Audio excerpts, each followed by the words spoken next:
With the Queen lying in state, the level of public enthusiasm for the monarchy is being measured in a line along the Thames. What's driving people to queue? From France, I'm joined by Owen Jones. How are you doing? Well, I'm wearing my most respectful garbs I think, just because I'm not here physically in Britain. I think, as you can see, spiritually, I've come in an attire which reflects the somber occasion that this is. You are queuing in spirit, I am sure. We do want to know your comments and your questions throughout the show, especially if you are considering queuing. If you are considering queuing to see the Queen lying in state, do let us know. Do you know anyone who is? Do you know why they're doing it? That's going to be our top story today. We do have a lot more for you, though. Today was another big day in the marathon that is the period of national mourning for the Queen. It got going when, at around 2:30, the Queen's coffin was marched from Buckingham Palace to Westminster Hall. You can see here the casket being pulled by horses, flanked by royal guards. Behind the casket is King Charles, Princess Anne, Prince Andrew, and Prince Edward. Behind them are William and Harry. Once the procession got to Westminster Hall, the Queen's coffin was laid on a platform in the middle of the room. The flag is draped in a flag called the Royal Standard. It represents the sovereign of the United Kingdom. What is happening now is that the public can go and view the Queen's coffin so as to pay their respects. You can see people here are slowly walking past the coffin on either side, some stopping to pray. That will be possible for 24 hours a day. So you can go see the coffin for 24 hours a day until the morning of the Queen's funeral. And organisers are expecting a lot of people to turn up. Yesterday, this was released by the government. It's a map of the potential queue to go and pay respects to the Queen. As you can see, organisers think it could reach over 4 miles long, going all the way from Lambeth Bridge to Southwark Park. And there were certainly some people committed to being at the front of that queue. Ladies, hello, sorry to interrupt. You've just got your wristbands. Yes. Talk to me about the wait overnight last night. It was horrific because it was raining all the time and it was like it was not that cold, but it was very, very, the rain makes everything bad, you know. And we didn't sleep a wink and we had help from people. But I don't regret nothing. Because this lady over there was waiting for us to visit her. She's the greatest of the whole wide world. She's the queen of the world. And exactly this is why I'm here. She's incredible. And I wish I could do more. I'm not sure what more you could do for someone you've never met, by the way, than waiting out all night in the rain. The wristbands that they were referring to mean you can go in and out of the queue without losing your place, in recognition that some people will be waiting for a very long time. And we can see how long that queue is right now because the Department for Culture and Media have put up a live tracker. So this is on YouTube right now. Let's see. At the moment, the queue is currently approximately 2.6 miles long. They say you can check TfL for travel info. And this is key. The nearest landmark is London Bridge. So according to the government, the queue at the moment goes to just beyond London Bridge. So 2.6 miles long. Sky News have already been speaking to people who have been able to see the Queen lying in state. It wasn't what I was expecting. I didn't think I'd feel so strongly about it, but I guess you never understand how much someone means when they're there. It's when they're gone that you can understand a little bit more. Just the actual sight of it. Someone who's served our country for 70 years, not with us anymore. It's a great loss. So that was from just moments ago, that vox pop there. Owen, this is the part of the ceremonies where we really get to see how much commitment there is from the public. So a lot of the time I've been watching this period of national mourning, it's felt very top down. It's felt like wall-to-wall media coverage, everything getting cancelled, and us being told over and over again by the BBC, by politicians, that this is, the most important thing that's ever happened, and we should all be deeply in grief. As I've said on this show, I'm not particularly grieving the Queen, but I know other people are. I'm perfectly respectful of that. But this is, I suppose, now when that's all on show, how much the public do care. How long is that queue going to be? How deep is that queue going to be? Will people have to wait 30 hours to see the Queen lying in state? That's what the government are currently warning. I mean, what do you make of this? Do you think this is now the moment when we say, oh, there really is actually sort of a popular explosion of mourning for the Queen? Peak grief, I suppose, is what you're talking about. How deep is your queue? Yeah, I mean, I think the way of thinking about it is, look, there's 25% of the population who are Republicans, according to the polling. Of those, only, I would say, about 15% of the population are kind of real committed Republicans. They're the ones who've said, according to polling, that they don't think King Charles will be a good king, which is a big drop in that number, even though he hasn't done anything since the Queen died. And then you've got, I would say, maybe 50% of the population who are passively just think about the monarchy. Well, can't think of an alternative. And they buy in often to the myth about tourism, even though only one royal palace makes it into the top 20 tourist destinations. That's Windsor Castle, which is beaten by Legoland in Windsor, which is number 7. Windsor Castle's number 17, Windsor Legoland number 7.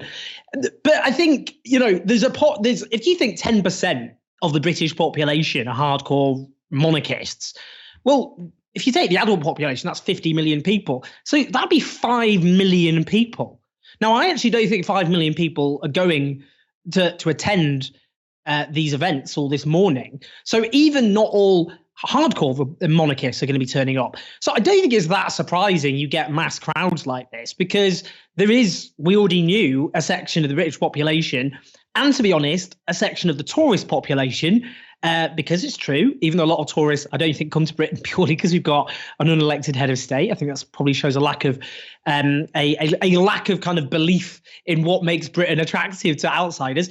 But a lot of people who are tourists quite like the Queen. There's a big chunk of the population in absolute numbers who are committed monarchists. I don't really think this shows that the population as a whole are ardent monarchists. And the reason I don't think that is overall enthusiasm for the monarchy has shrunk. 3 million people line the streets when we had the coronation of Queen Elizabeth II in 1951 with a smaller overall population. Will it reach 3 million with a bigger population? I'm not so sure. Yeah, so the thing I'm very interested to see is how many people, if it does turn out that you have to wait 30 hours, how many people would be willing to make that commitment?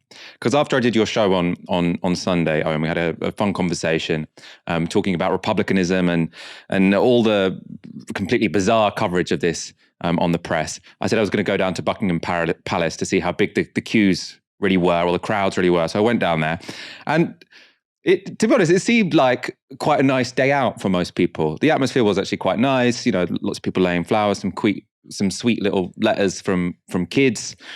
But it did feel like lots of people having a nice day out. You had to queue for about an hour to get to Buckingham Palace. So that's very, very doable. What I am interested to see, though, is when you have to give up 30 hours of your life, how many people are willing to queue up and see the Queen? Because that, to me, is real commitment. When I was at Buckingham Palace on Sunday, I thought, this is nice enough. But, this isn't necessarily lots of people who are obsessed with the Queen and who are deeply in grief. It's lots of people who, presumably feel some warmness towards her, but also are thinking, well, this is an interesting day out, isn't it? We can be part of history. Whether people will queue for 30 hours is kind of a different matter, isn't it?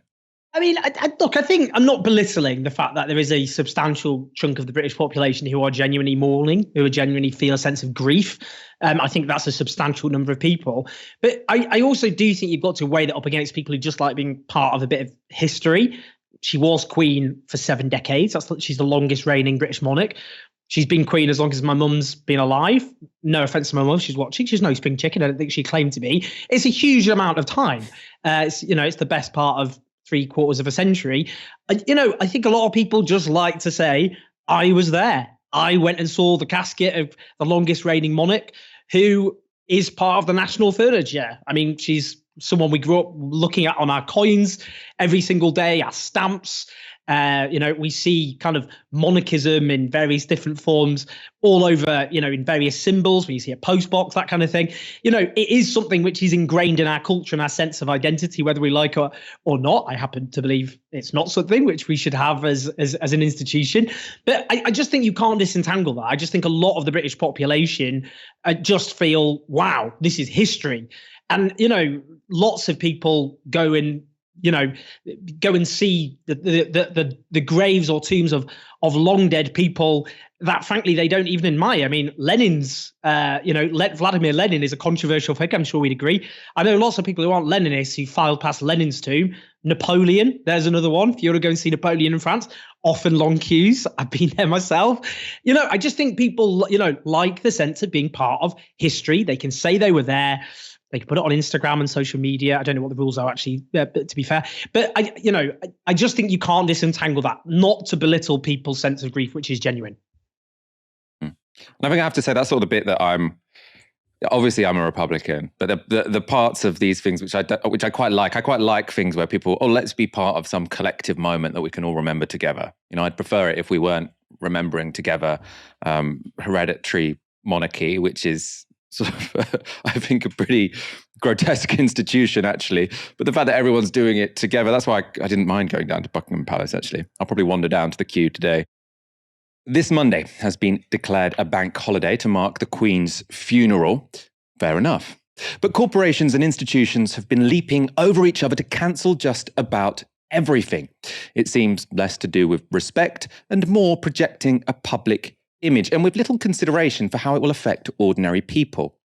By far the worst instance here is the decision by some NHS hospital trusts to cancel appointments for surgery, maternity checks, and even some cancer treatments.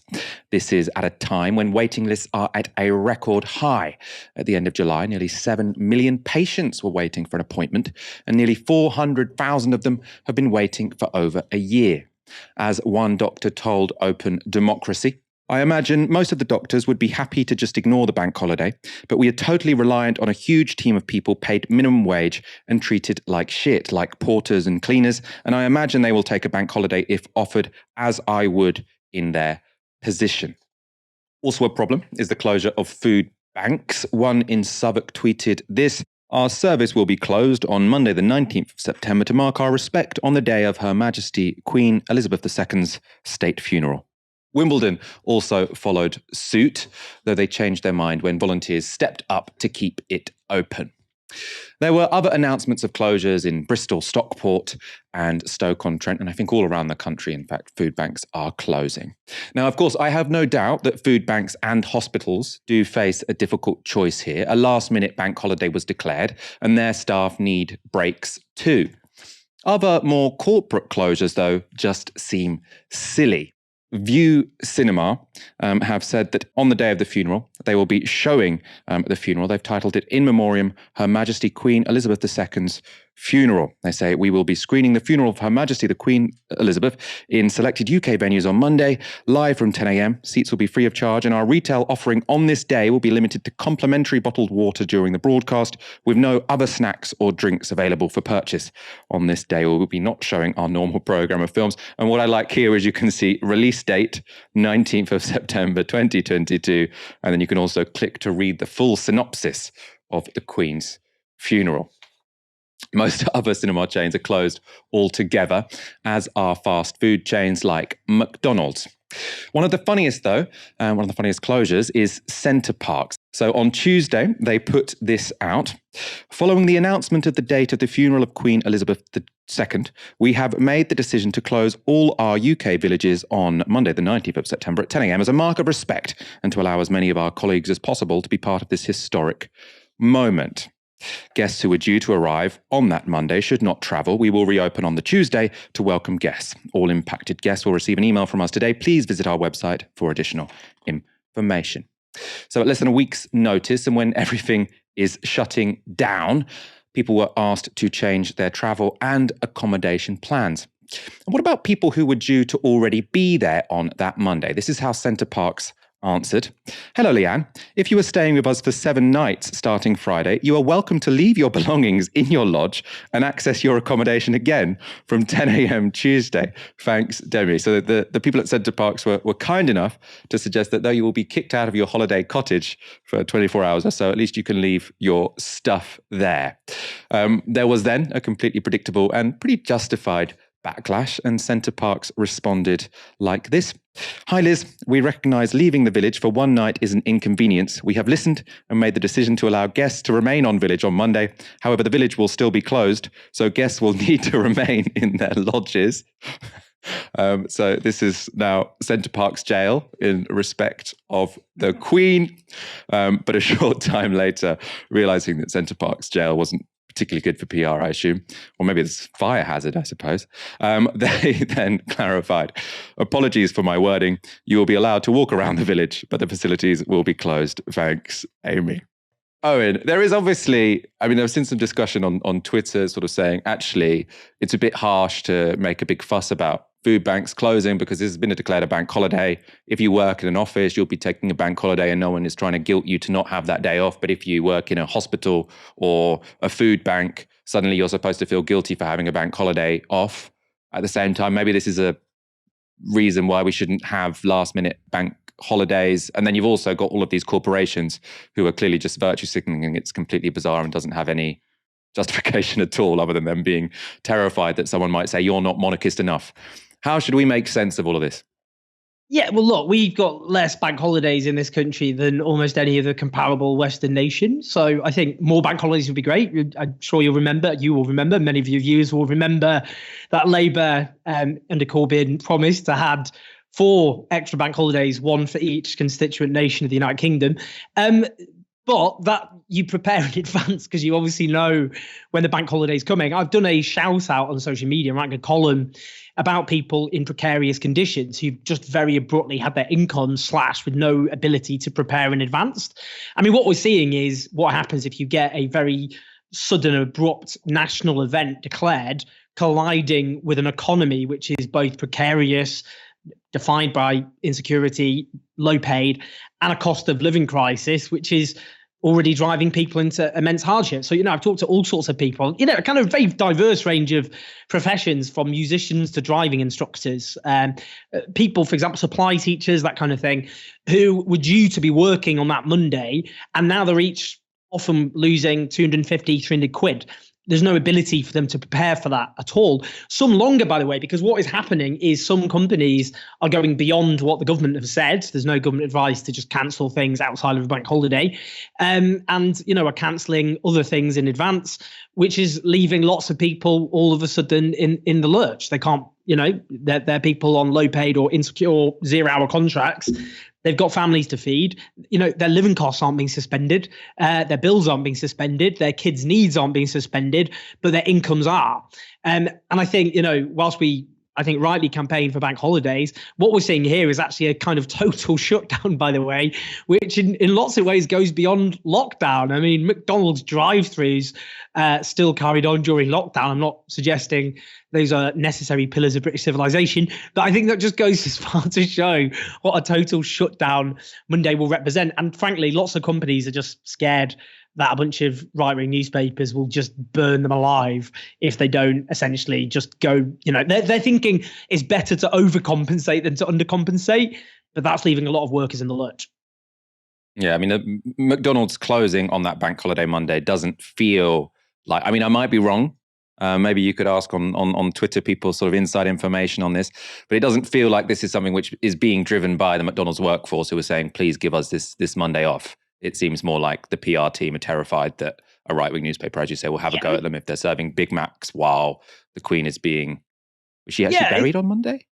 It's a good question, actually. I don't know if she's buried on Monday. While the ceremony is going on, she is being buried on Monday, apparently. Yeah, it makes sense to be really weird if we're going through all of this. She's not even buried. Yeah, Centre Parks, I think, is a really striking example because, I don't think they're going to win. They're not going to clean up at the PR Week Awards 2022, let's be honest with you. It's been one PR disaster after another. And when they kept changing what they were doing, they didn't do it as public statements, just as replies to random users. The whole thing's bizarre. But what their argument was, we want our colleagues to be able to take part in this kind of national mourning. And I guess I just question to the degree, particularly a lot of the low paid workers I've been speaking to, okay, a lot of them probably are disproportionately not ardent monarchists. They probably disproportionately wouldn't be getting in touch with me if they were. But nonetheless, their view is, look, whether or not we want to mourn or not, we don't have any say in whether we lose 250 quid when our bills have gone up and we've got kids to feed. And that's the problem. I mean, I presume Centre Park staff will be paid, but lots of zero-hour contract workers, insecure workers are not going to be paid. Some of them may be genuinely mourning, some of them won't, but they're certainly going to be mourning the loss of income and the impact that's going to have on their lives. We will be working on Monday, so you can tune in to Tisky's Hour at 7 p.m. if you're going a little bit mad from all of the royal wall-to-wall coverage. Make sure, though, you do stock up on food supplies on Sunday, because it might be impossible to get anything on the day. The UK government's solution to the cost of living crisis is to freeze energy bills for 2 years at £2,500. It's a big move, costing £150 billion. However, it will still leave many people struggling. Even though they're now capped, energy bills will still be double what they were last year, and other expenses like food and rent are also increasing by enormous percentages. That means that despite Truss's plans, it will still be a tough winter. Truss is not the only leader in the UK, though, and we are already seeing examples from the devolved nations as to how she could go further to help people get through these hard times. Let's start in Scotland, where last week First Minister Nicola Sturgeon unveiled these plans. In what is perhaps the most significant announcement I will make today, I can confirm to Parliament that we will take immediate action to protect tenants in the private and in the social rented sectors. Presiding Officer, I can announce that we will shortly introduce emergency legislation to Parliament. The purpose of the emergency law will be twofold. Firstly, it will aim to give people security about the roof over their heads this winter through a moratorium on evictions. Secondly, the legislation will include measures to deliver a rent freeze. The Scottish Government does not have the power to stop your energy bill soaring, but we can and will take action to ensure that your rent does not rise. Presiding Officer, by definition, these are temporary measures, but they will provide much needed security for many during what will be a difficult winter. We envisage that both measures will remain in place until at least the end of March next year. And crucially, I can confirm that we will time the emergency legislation to ensure, subject of course to Parliament's agreement, that the practical effect of this statement is that rents are frozen from today. Sturgeon's announcement came 2 days before Liz Truss unveiled her energy policy, which will apply to all of the nations, though at the time the outline of Truss's plan was already in the press. It means that landlords won't be able to jump the gun on possible interest rate rises by pushing rents up or use their tenants to offset their own increased expenses. That's something this Scottish landlord, who rents out 6 properties, told The Telegraph she had intended to do. I was sympathetic to my tenants during COVID, and I didn't increase rents at that point. Before that, interest rates were historically low, so I have not raised my rents for quite a long time. With inflation and the cost of servicing the debt going up, I am going to have to look at rent increases because mine are now below market rents. With the cost of living for ourselves, everything in our life is going up, but we're now at the stage where we're able to take less and less out of the business, and it's only about breaking even. It's only about breaking even if you ignore that the values of your properties are growing year on year. Like most landlords, Janet seems annoyed that her tenants are only paying her mortgages. She wants them to fund her lifestyle too. Alongside the moratorium on evictions and the rent freezes, the Scottish Government has also frozen fares on ScotRail, which was brought into public ownership earlier this year. And they've increased the Scottish Child payment by £25 from November, while extending free school meals to primary 6 and primary 7 pupils. Those are generally 10 and 11-year-olds. In Scotland, all primary school pupils below that age already get free meals automatically. So that was Scotland. Meanwhile, the Welsh Government, which has far fewer powers than Scotland, has begun to roll out its plan to provide free school meals to all primary pupils by 2024. First Minister Mark Drakeford said, "When we devised the policy, we didn't realise we would be facing inflation at rates beyond 10% and the reality that families across Wales are going to be facing very difficult winters. But if a single child in a family is now able to have a free school meal every day, that's £15 a week released back into the budget of that family. That can mean the difference between managing and not managing. So it is a contribution alongside other things we are doing to help families get through this winter." The Welsh Government has also reintroduced the Winter Fuel Support Scheme, which will pay an additional £200 to eligible households on top of any UK government payments. Unlike Wales and Scotland, Northern Ireland hasn't been able to put in place any additional measures because it hasn't had a government since the DUP refused to work with Sinn Féin. But it also means that the only UK nation doing worse than England is the one that currently doesn't have anyone in charge. I don't want to pretend things are perfect in Scotland or Wales. People are still going to be having a pretty difficult winter in both of those nations. But the governments there do seem to be making more of an effort than the government in Westminster, don't they? Yeah, I mean, look, these are kind of pretty sensible social democratic measures within the confines of the powers available under devolution. And, look, a lot of people on the Labour Party, not just on the Labour right, on the Labour left, find it difficult, to say anything complimentary about the SNP. And the SNP are not a left-wing movement; they are a nationalist movement. They politically, are shapeshifters. They went from before the financial crash upholding Ireland with low corporation tax as their model, and then swiftly pivoted to the Nordic kind of model. And they remain, very contradictory. John Swinney, for example, is someone economically who's not left-wing at all. And, but essentially one of the most powerful figures within the SNP. Nicola Sturgeon's a bit more politically ambiguous. But the fact is, even though they're a cross-class alliance with all those contradictions within them, the movements within Scotland, not least the renters movement, have had huge success in getting the SNP to enact some of these powers that are available to them. And I think it is important to talk about that grassroots pressure. I don't think the SNP would have, just woke up one day and thought, we're going to freeze rents for a laugh. There has been a very highly active movement within Scotland, which deserves plaudits for using the power available. But they were pushing it an open door, which clearly isn't there in Westminster. There was an ideological block. It's interesting, actually. Michael Gove, not a comrade, just should I emphasise, but apparently one of the reasons that Boris Johnson's lots fell out with him is because they thought he became too sympathetic to private tenants over landlords. And that just goes to show that, within the Conservative government, where landlords' vested interests are heavily represented, the huge number of Conservative MPs are themselves landlords. Shamefully, a lower proportion, but some Labour MPs are also landlords managing multiple properties, it should be said. So they have a vested interest there as well. But, there is an ideological but class-based opposition to the sorts of measures that the SNP are taking. So yes, the SNP are politically ambiguous. They've evolved with the times quite opportunistically, but because of the pressures within Scotland, which have succeeded in pushing an open door, there's a difference in Westminster, where you just have a government of landlords, by landlords, for landlords, and of big businesses, for big businesses and by big businesses. So you've got a class-based ideological opposition in Westminster that just isn't the same in Scotland at all. Let's look a little further afield, because there have also been developments in the EU, in the European Union, that could give Truss some ideas. This is European Commission President Ursula von der Leyen. In these times, profits must be shared and channeled to those who need it most.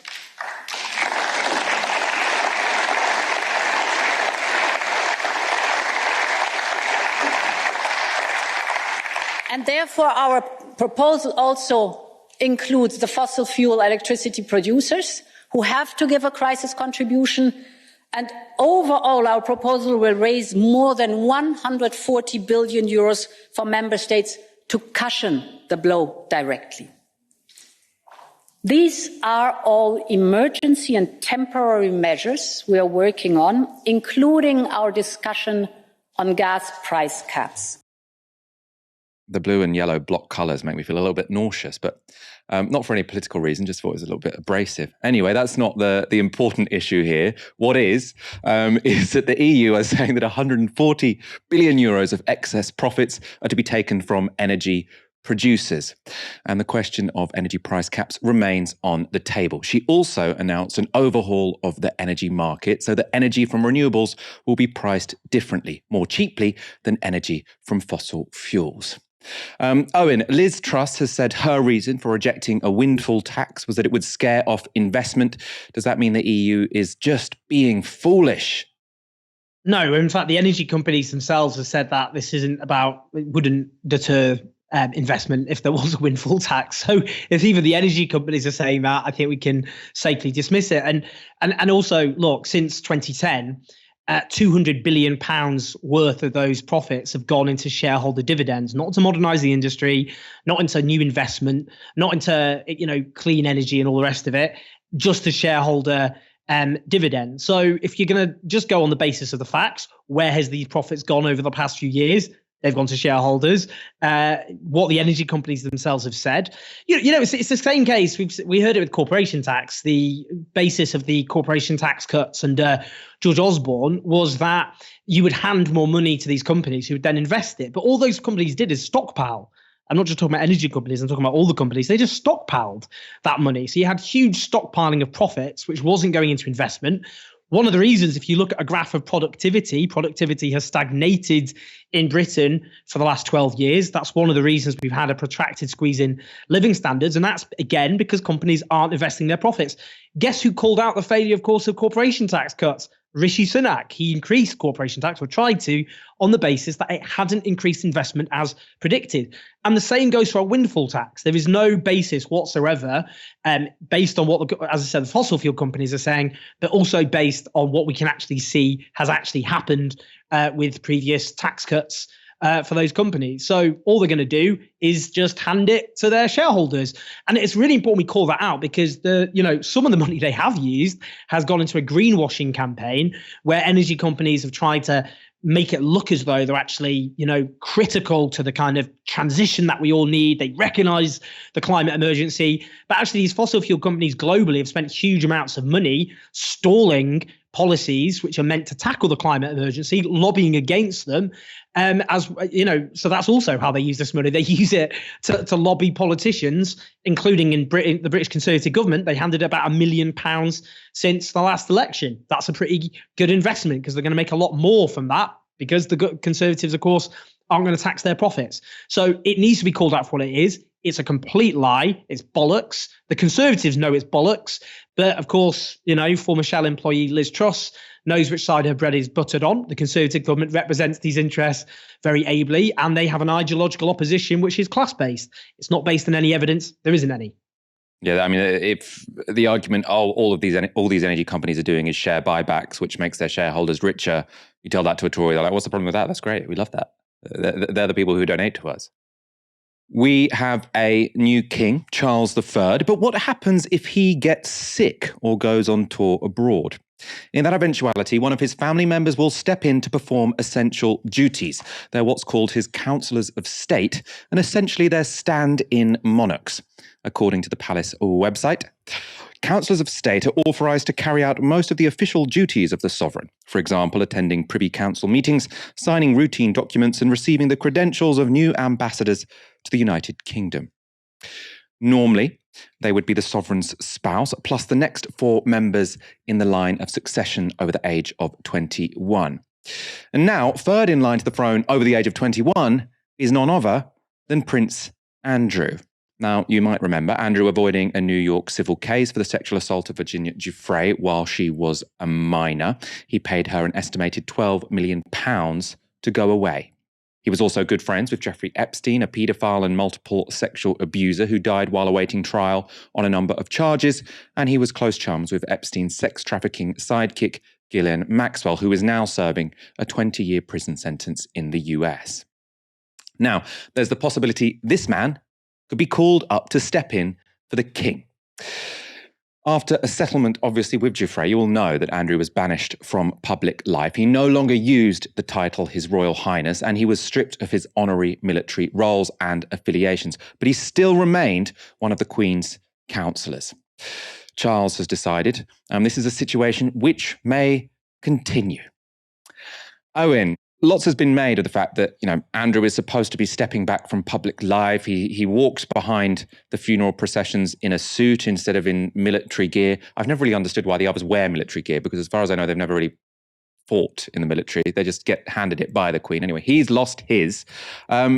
He could now be, though, even though he's not a public member of the royal, apparently, he could still be our stand-in king when Prince Charles goes abroad. It doesn't look very good, does it? No, I mean, look, practically is unlikely that would happen, I think, because the outrage would be so overwhelming it could actually just destabilize the monarchy. I think, they're not stupid, the monarchy, not completely stupid. They have endured for centuries because they've recognized how to survive in evolving times and keep you and I, people like you and I, with our Republican views marginalized quite successfully. They have the establishment, obviously, to help them do that. But nonetheless, he's clearly their big Achilles heel. He's someone, obviously, who was close to a paedophile. He's someone who's paid out to a survivor of sexual violence, money that was handed to him, partly bailed out by the dead Queen. I'm sorry if some people find that distressing to point out facts. You should not speak ill of the dead. Well, you should certainly speak the truth, because otherwise history gets rewritten and revised, and that has pretty devastating consequences in terms of accountability and making sure things don't happen over and over and over again, which they tend to do because the establishment do unfortunately get away with anything. And that's the point about the establishment. It's a permanent kind of welfare state for the rich. You can never fall out of it. You always have some levels of protection. Obviously, Andrew will always have huge wealth and affluence beyond the dreams of the vast majority of humanity, but he also has certain public privileges which have not been stripped away. Some people will say, well, look, there's exceptions here. Everyone should be able to mourn their dead parents. Even prisoners who've committed heinous crimes are generally allowed to have mourning for those close to them, those they love, their parents, for example. But the fact is, he is being granted certain public roles and theoretically has potentially a sweeping public role, and which, the fact that that's still even theoretically possible just shows that the idea that these sorts of accusations ruin men's lives. Well, look at him on national television with all that pomp and still potentially a standing king. I think there are limits to that, aren't there? And I think this just goes to show that powerful men who are accused of terrible crimes can get away still with pretty much anything. They can still retain their privileges, some of their theoretical powers. And I think that sends from the monarchy a pretty distressing lesson to many survivors of sexual violence in this country. Yeah, I take your point that, some people will get let out of prison to go to a funeral of sort of a family member. I'm not sure if they could manage to wangle, well, I'm going to go to the funeral on Monday, but the previous Monday I've got to walk her around the streets of Scotland, and then I'm also going to have to wander around with her for a couple of days in London. I'm actually going to need, 10 days out of jail would be the argument there. Obviously, this guy was never found guilty of anything, but it doesn't seem like he's getting a raw deal. He's getting more time in the limelight than I think obviously than he deserves. And I think they're giving him more time in the limelight than would be appropriate. He can still mourn the Queen without constantly being on my TV screen. We've got Sky News on in here. He keeps popping up. As memorial events take place for the Queen, vast swathes of the country have been told to stop what they're doing or put their lives on hold. But in King Charles's former official residence, it's all change. Up to 100 Clarence House staff have been told they could be about to lose their jobs. It's a message they received while they were working around the clock to smooth Charles's elevation to the throne. The Guardian report this. Private secretaries, the finance office, the communications team and household staff are among those who received notice during the Thanksgiving service for the Queen at St Giles's Cathedral in Edinburgh on Monday that their posts were on the line. Many staff had assumed they would be amalgamated into the King's new household, claiming they were given no indication of what was coming until the letter from Sir Clive Alderton, the King's top aide, arrived. One source said, "Everybody is absolutely livid, including private secretaries and the senior team. All the staff have been working late every night since Thursday to be met with this. People were visibly shaken by it."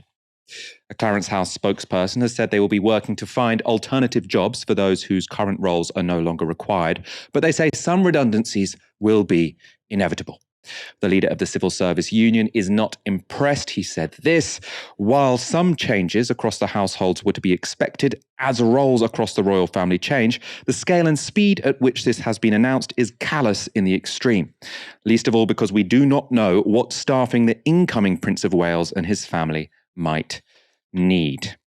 Owen, it all seems pretty shabby, doesn't it? It just sums it up, I think, quite acutely, the British class system, doesn't it? Where privilege is worshipped. And yet, whilst we're told that we're in this period of national mourning and grief and uniting as a country, people are thrown onto the scrap heap at the very moment when that mourning is taking place. Look, I've had someone get in touch with me, which I'm going to write about, but their partner was involved in construction at Windsor Castle. On a Friday morning after he went into work, they explained they had to close down the site due to mourning.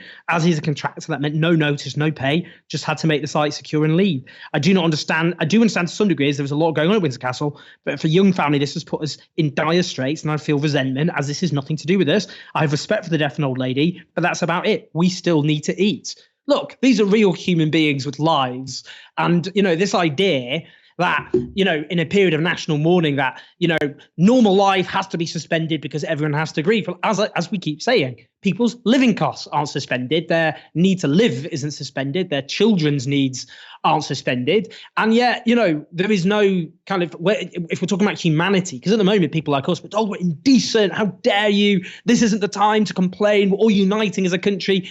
Tell that to someone like that, whose partner's just been thrown out of work with no notice from Windsor Castle because of an event that is completely out of their control, which they have no prior notice for whatsoever. You can't unite a country when you throw precarious workers onto the scrap heap and told that that's a necessary sacrifice in the name of national mourning. Rich people aren't making these sacrifices.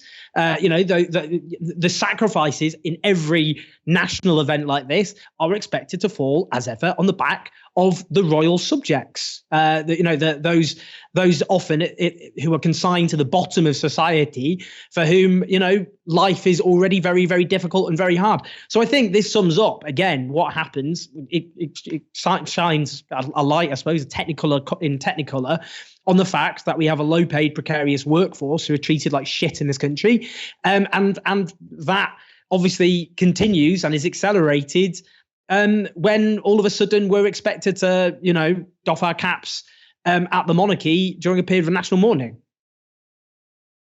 I mean, I think you're absolutely right. This does shine lights on much sort of bigger structural problems of insecurity in the workplace.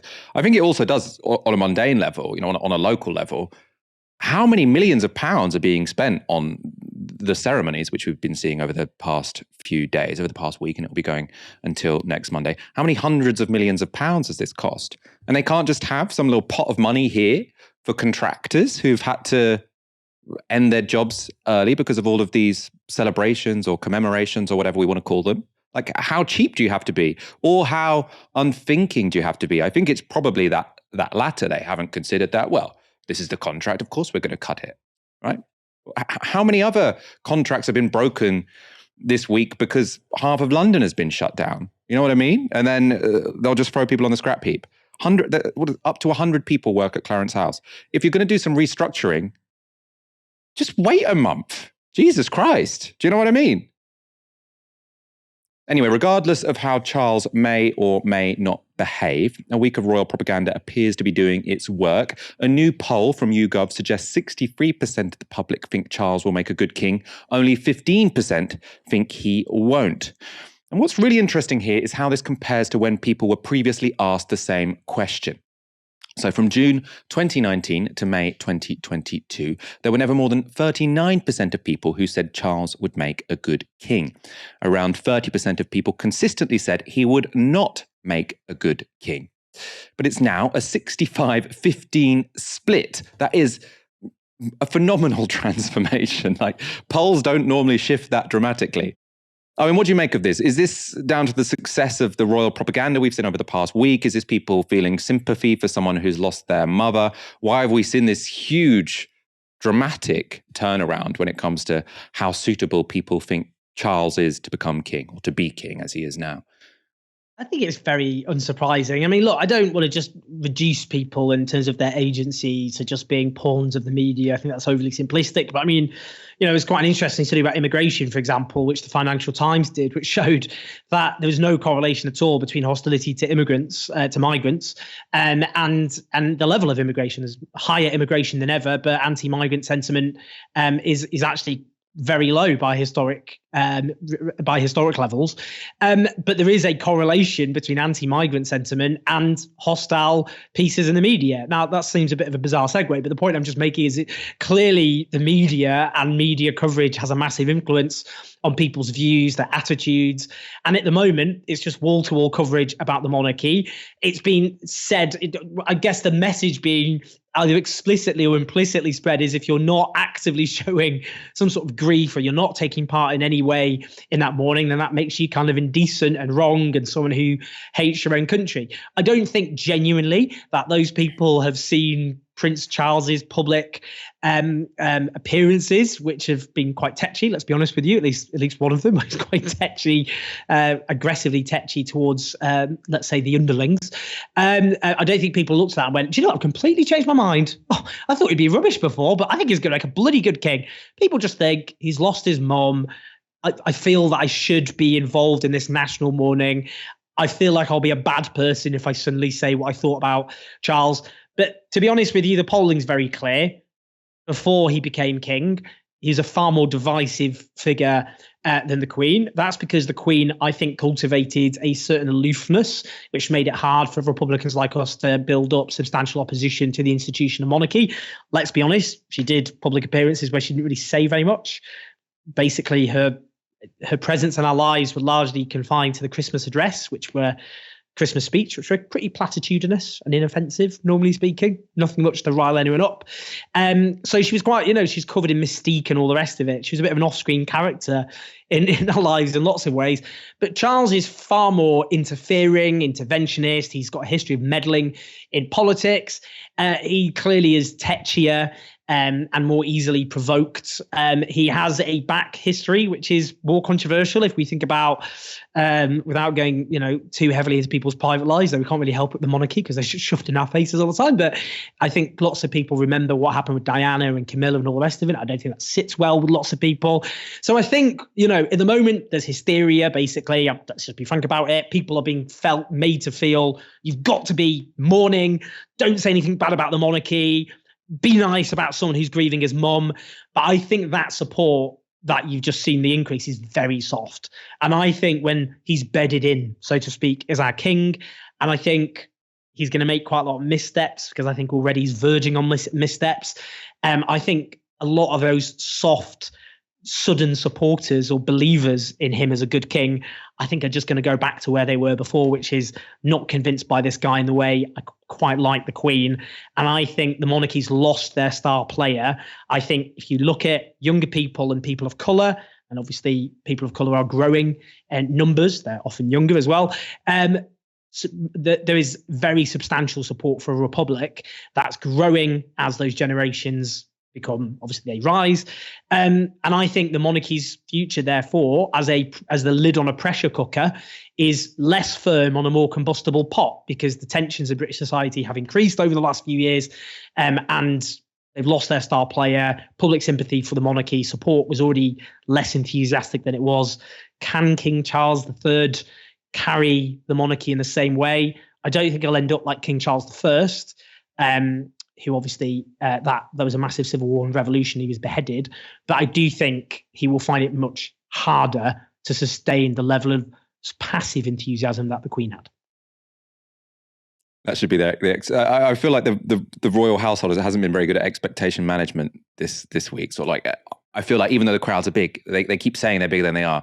If they set success as there not being a revolution and him being beheaded, I think he can probably achieve that. So they can count that as a win.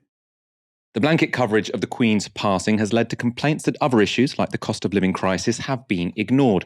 But one columnist at the Times thinks there's no need to draw such a sharp distinction between tackling the cost of living and talking about our late monarch. Because as millions of Britons struggle to pay their energy bills, Alice Thompson has declared this: "The Queen's 1950s frugality is key to our future. As the cost of living crisis bites, we'll need to learn the satisfaction of thrift and recycling over endless consumer binges." The article reads, The Royal Yacht Britannia could never be called a super yacht, with its formica surfaces, teas-made and narrow single beds covered with thin blankets for the Queen and the Duke of Edinburgh. There were no gold taps or submarines, just wicker baskets for the corgis. But the Queen said it was the one place where she could truly relax. When the yacht was commissioned in the 1950s, Her Majesty turned down the initial design as too lavish. She wanted simplicity and would disembark for picnics with the Tupperware on remote beaches in the Western Isles. So a good cost of living tip there. In your yacht, do not install golden taps. Yachts are perfectly sailable without golden taps. Very important tip. Other examples of the Queen's frugality involve her driving a Land Rover instead of a Range Rover, another good money-saving tip, and renting out the cottages on one of her many estates via Airbnb. Thompson concludes, in this age of Amazon Prime and Kim Kardashian-style super-rich spending, her frugality may seem quaint. But with the government ready to announce an emergency financial statement next week, it feels timely. As the cost of living crisis hits, everyone is looking for ways to cut back, taking a thermos of coffee to work, eating leftovers for lunch, and sewing on lost buttons. So sewing on lost buttons is one option. The other option is not installing gold taps in your yacht. So yes, that's one way to avoid poverty. Tone down the decor on your yacht and rent out your cottages. Who knew it would be so simple?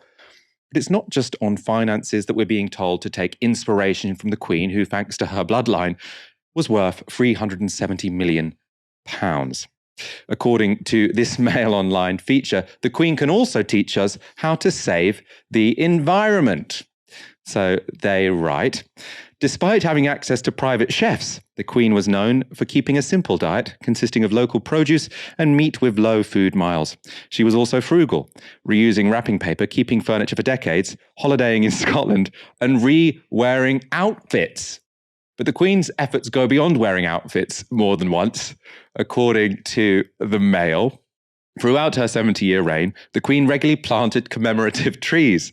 This included a tree in Windsor Great Park in 1953 to commemorate her coronation, a tree in Christchurch during her Silver Jubilee tour on New Zealand in 1977, and an oak tree in Hatfield House during her Diamond Jubilee tour in 2012. So we can all take inspiration. We could be planting trees in London and in New Zealand. Sounds like a very efficient way to protect the climate.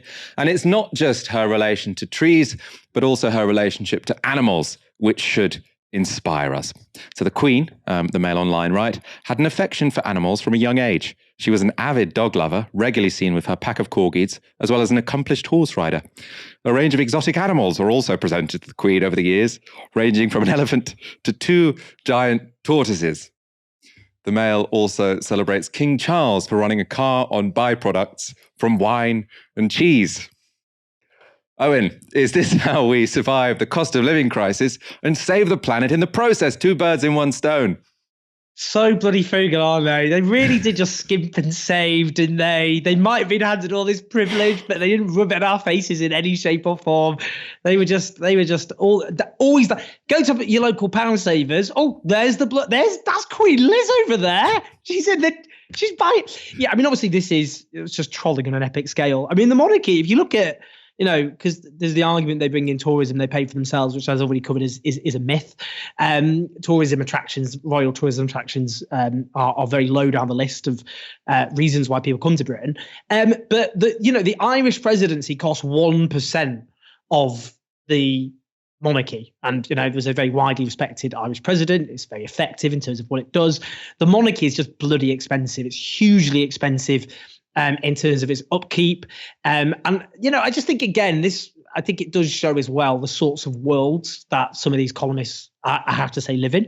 If you look at the background of columnists and newspaper journalists in the national media, according to the government's own figures, or you look at the Sutton Trust, which looks at this, they're overwhelmingly, over half are privately educated, when only 7% go to private school in the country as a whole. So these are often people from very privileged backgrounds who are used to mixing with people from very privileged backgrounds, whose view of what is frugal is very skewed in a very unrealistic direction. And I think that, there is this is class-based perspectives and loyalty which infect the British media, that people who are from very privileged backgrounds and mixed with other people from privileged backgrounds. You know, I mean, I remember there's an anecdote about Tony Blair, and he one of his advisors, there's a discussion with one of his advisors, and he thought the median income in Britain was £80,000. It's about £25,000 an hour. This was many years ago when it was even lower. You know, it just goes to show that people from very privileged backgrounds, they look at the monarchy, and clearly what most of us would look at, if we were being honest, is a very privileged institution dripping with huge amounts of unearned privilege. Whether or not people support the monarchy or not, it's just an objective fact. But if you're looking through a lens of someone from a very privileged background, you might come to a different conclusion. I just love the idea that, you know, you could ask, so what did you do for climate change? Well, I did once get gifted an elephant. What's the relevance of that? That's not, I can't see how, I imagine keeping an elephant as a pet is actually pretty bad for the environment. I haven't done the maths on that. Let's wrap up there. Owen, it's been a pleasure being joined by you again. It's been always an honour. I should also explain, because I think some people thought I was trying to cosplay as a builder. I saw one comment said, I just went to the gym and I didn't have time to change. I don't want to go into just more detail, but that's why I'm wearing what is maybe slightly unusual garments for such an esteemed show as this. And I feel like I've kind of disrespected both you and the audience by not turning up in black tie. But yeah, I was just at the gym. That's why I'm dressed like this. He's not a builder, he's a twink. Not. I don't know. I think at the age of 38, twink. Very aged, a haggard aged twink. But now at least you look great. At least I've shown I've gone through puberty with this. So tell us what you think about the stubble in the comments. I am on Team Stubble. We are going to wrap up there. We'll be back on Friday at 7 p.m. For now, you've been watching Tysky Sour on Novara Media. Good night.